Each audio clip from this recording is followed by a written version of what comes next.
여러분 안녕하세요. 자, 오늘 얘기는요, 일본의 가와거치 유이치 자연농 작물 재배 생육 기간입니다.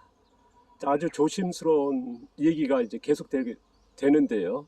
바로 전편에 이제 후쿠오카 마사노부의 자연농법에 대해서 말씀드렸습니다. 그래서 밭농사 같은 경우는 거의 생육 기간을 나누기는 대단히 어렵다. 거의 방치형의 농업이 있기 때문에요. 근데 이제 벼재배 같은 경우는 이제 부식 퇴비를 이제 권장하고 실제 사용했지 않습니까? 그래서 뭐 300평당 200kg에서 400kg, 그리고 이제 덧걸으면서 100에서 200kg 사용할 정도로 이제 벼재배는 촉성재배다 하는 게 이제 아마 틀리지 않다는 말씀을, 저의 의견을 말씀드렸습니다. 각자의 생각이 다를 겁니다만은. 자, 오늘 가와거치도 마찬가지. 자, 유명한 게 이제 벼재배 아닙니까? 그리고 밭농사도 있고요.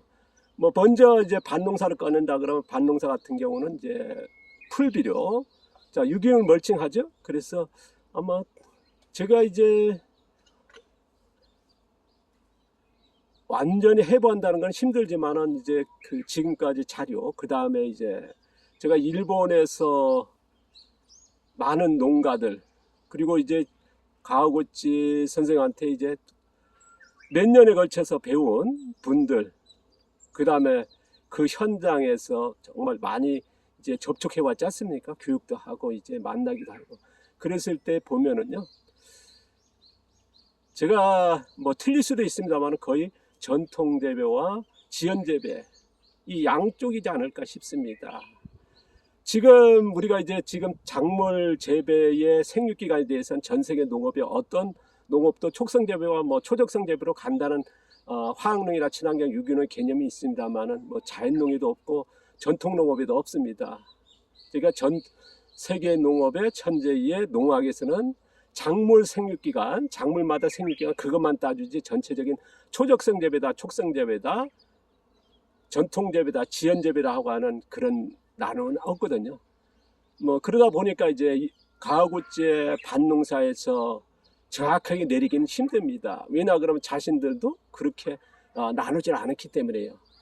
하지만은 제가 이제 저희 기준으로 봤을 때는 전통 재배와 이제 지연 재배 가까운, 지연 재배도 가끔 가다 이제 성공하시더라고요. 그래서 이 두 가지로 보는 게 맞을 거고요. 그 다음에 이제 벼재배 같은 경우는 논이라고 하는, 물이라고 하는 이제 특성이 있지 않습니까? 밭농사와 다르거든요. 앞서도 이제 후쿠오카 마사노 편에서 이제 소개했습니다만은, 이제 가와거치 같은 경우는 어떻습니까? 후쿠오카 마사노부의 영향을 받으면서 그 방법에서 또 다른 노선으로 이제 변경했지 않습니까? 왜냐 그러면 이제 거기에서 결정적인 게 뭐냐면 이제 부식 퇴비를 넣었다는 거거든요. 그걸 안 쓴 방법으로 찾아간 게 이제 가와거치의 벼재배거든요. 그래서 이탈리안 나이가라사 같은 거를 이제 가을에 파종해서 그거를 봄에 돼서 벼 이제 모종을 심을 때 그거를 멀칭해서 심지 않습니까? 그리고 나서 이제 벼가 이제 활착이 되고 나면 이제 바로 이제 쌀겨를 뿌리게 되고요. 그 다음에 이제 잡초를 이제 매는데요. 이게 잡초란 게 이제 거의 녹색 유기물이거든요. 이거를 3번에서 한 5번 정도 베게 됩니다.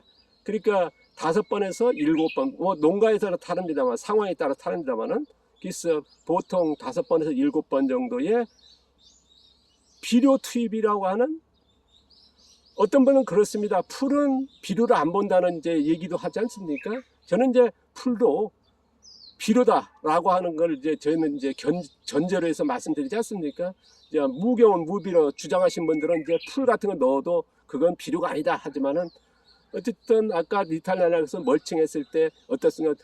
논이라고 하는 물이 있기 때문에 빨리 이게 어떻습니까? 박테리아에서 분해가 되거든요. 그러니까 질소 생산이 바로 되는 겁니다. 그 다음에 이제 중간에 계속 이제 풀을 베어서 멀칭하니까 이게 또 박테리아에서 빨리 어떻습니까? 이제 질소 공급하는, 제가 그런 얘기 했습니다. 녹색 유기물 같은 거는 거의 박테리아고요. 그 다음에 갈색 유기물, 숲속의 낙엽 같은 거는 이제 가을에 떨어진 그거는 이제 갈색 유기물 같은 경우는 사상균류, 곰팡이 버섯균이다. 그러다 보니까 이제 숲속 같은 경우는 10대 1, 사상균류가 10이고 박테리아 한 1 정도로 이제 질소 생산이 아주 적다. 하지만은 이제 녹색 유기물 같은 거는 이제 박테리아 절대적이지 않습니까? 그러니까 그릇들 같은 경우는 뭐 10대 1 이상이 되거든요. 그러니까 질소 생산이 엄청납니다. 그러니까 이것도 하나의 뭡니까 이제 벼 재배 상태를 가서 보면요, 일본에 이제 자주 드나들다 보니까 이제 그런 가하고치의 벼 재배 그걸 보면은 다른 농가하고 별반 없이 키워냅니다. 그리고 수량도 그렇게 뭐랄까요, 낮춰 나가고요. 후쿠오카 마사노부나 가하고치나 일반 농가에 비해서 떨어지지 않고 그 이상을 생산하는 게 그거거든요. 그러니까 후쿠오카 마사노는 어떻습니까? 부식 퇴비를 놨다는 거고요. 그래서 그거의 촉생 재배고요.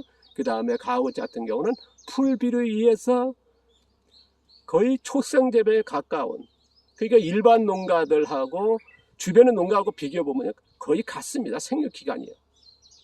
성장 속도나 보면 이제 여름에 가면 이제 키라든가 이렇게 볼 수 있지 않습니까? 그러면 뭐 분월 수는 약간 차이가 있습니다. 하지만은 키 크는 것인 것들은 거의 수학이나 같습니다. 어떤 거는 조금 뭐 농가에 따라서 상황에 따라서 수확 시기는 약간 차이가 있습니다. 그래서 저는 가하고치도 거의 촉생 재배라고 하는 게 맞지 않나, 가깝다라고 하는, 후쿠오카 마사노부에서는 조금 늦습니다만은 그러나 거의 같더라는 거, 제가 이제 어쨌든 저 의견을 말씀드리는 거니까요. 그래서 작물 재배에서 우리가 이제 화학농이다, 친환경, 유기농, 자연농이다 뭐 나누는 것도 중요하지만은 제가 어떻습니까? 2그룹, 3그룹, 4그룹 뭐 경작도 바꿔려는 분, 안 바꿔려 하시는 분, 뭐 씨앗을 직파하는 경작이 다르지 않습니까? 그래서 2, 3, 4그룹 나라지만은 또한 이게 초적성 재배와 촉성 재배와 전통 재배와 지연 재배, 작물 재배 기간이라고 하는 일수라는 게 이게 파종에서 수확 때까지 기간이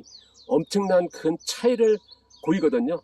농사 관리라든가 양분 투입이라든가 그런 것들이, 그리고 품질 이런 것들이 차이가 있기 때문에 저는 이제 전 세계 농업이, 농학이라 어떤 농업도 어떤 교육도 어떤 정보도 지금 이렇게 나누진 않습니다만 저는 이렇게 나누면서 접근할 필요가 있다. 그랬을 때에 농업을 쉽게 더 이해할 수 있고 또 기술을 배우는 데도 그렇고요, 앞으로 하는 데도 낫습니다. 저는 이제 저희 의견을 이제 제가 어떻게 농사 짓고 있고 지금 제가 길게는 30년 넘게 이제 교육을 해왔지 않습니까? 창업교육만 전문적으로 10몇 년 해왔고요. 그래서 이런 거를 제가 경험한 걸 공개하는 거니까요. 이걸 왈가불가 하지 말아 주시고요. 자, 저희 의견을 말씀드렸습니다. 감사합니다. 고맙습니다.